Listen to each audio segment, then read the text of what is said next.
रात का आखिरी पहर था। सर्दी ऐसी थी कि हड्डियों के अंदर तक घुसी जा रही थी। बारिश भी इतनी तेज थी कि जैसे अगली पिछली कसर निकाल कर रहेगी।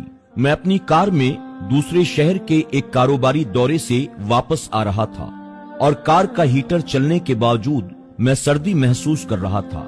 दिल में एक ही ख्वाहिश थी कि बस जल्द अज जल्द घर पहुंचकर बिस्तर में घुसकर सो जाऊं। मुझे इस वक्त कंबल और बिस्तर ही सबसे बड़ी नेमत लग रहे थे।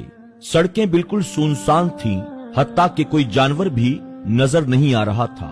लोग इस सर्द मौसम में अपने गर्म बिस्तरों में दुबके हुए थे। जैसे ही मैंने कार अपनी गली में मोड़ी तो मुझे कार की रोशनी में भीगती बारिश में एक साया नजर आया। उसने बारिश से बचने के लिए सर पर प्लास्टिक के थैले जैसा कुछ ओढ़ा हुआ था और वो गली में भरे हुए पानी से बचता बचाता आहिस्ता आहिस्ता चल रहा था।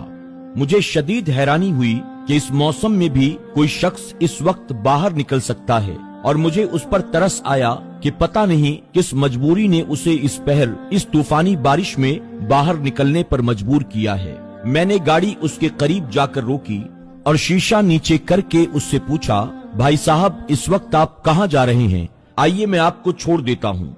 उसने मेरी तरफ देखकर कहा, शुक्रिया भाई, बस मैं यहाँ करीब ही तो जा रहा हूँ, इसलिए पैदल ही चला जाऊंगा।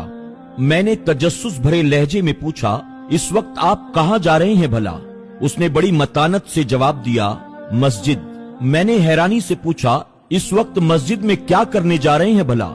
उसने कहा, मैं इस मस्जिद का मुअज्जिन हूँ और फज्र की अजान देने के लिए मस्जिद में जा रहा हूँ। ये कहकर वो अपने रास्ते पर चल पड़ा और मुझे एक नई सोच में गुम कर गया।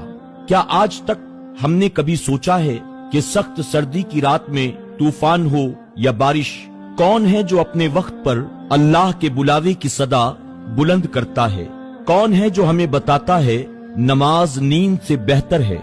कौन है जो ये ऐलान करता है, आओ नमाज की तरफ, आओ कामयाबी की तरफ? और उसे इस कामयाबी का कितना यकीन है कि उसे इस फर्ज के अदा करने से न तो सर्दी रोक सकती है और न बारिश। जब सारी दुनिया अपने गर्म बिस्तरों में नींद के मजे ले रही होती है, वो अपने फर्ज को अदा करने के लिए उठ जाता है।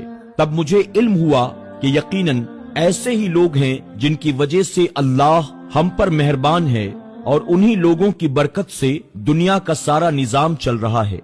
मेरा दिल चाहा कि नीचे उतर कर उसे सलाम करूं, लेकिन वो जा चुका था और थोड़ी ही देर के बाद जैसे ही फिजा अल्लाह अकबर की सदा से गूंजी, मेरे कदम भी मस्जिद की जानिब उठ गए और आज मुझे सर्दी में मस्जिद की तरफ चलना गर्म बिस्तर और नींद से भी अच्छा लग रहा था।